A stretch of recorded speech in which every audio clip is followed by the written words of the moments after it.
The US market cap to GDP ratio has hit 209% today. Let's dive in a little bit. Can you walk through some of the big ETFs, S&P, NASDAQ, and Dow ETFs? How expensive are these in historical terms? Pretty much all-time highs in valuation, In numerical highs valuation. for sure, but valuation too. So the stat So you there's just explain read, the difference between numerical and valuation. yeah. So you got these benchmarks like the S&P 500, the Nasdaq, the Dow, the Russell.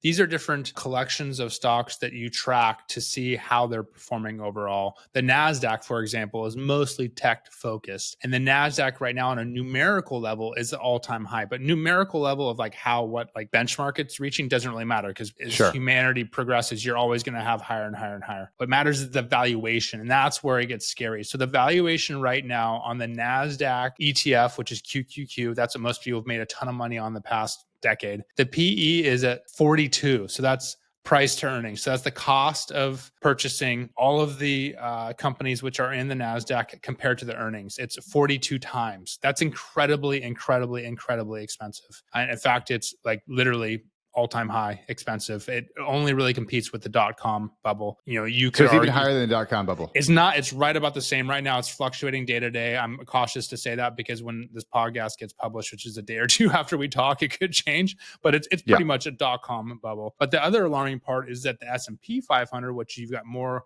outside tech, you've got some more balanced areas of the market. That's also at a PE of 30. So that's extremely expensive as well. And pretty much every indice within the US is extremely expensive. There's almost no area of the US market where you can look and say, oh, this is deep value or this is extremely undervalued. It's either fairly valued or grossly overvalued. Yeah. And the reason why this is happening is because people within the US and internationally are looking at the US, they're looking at what happened with Trump and saying, this is likely the only market to have exponential growth over the next 3, 4, 5, 10 years. Whether or not that's true, that's what investors are thinking. That's why they're putting such an enormous valuation on US markets right now. The question is, what's going to happen next?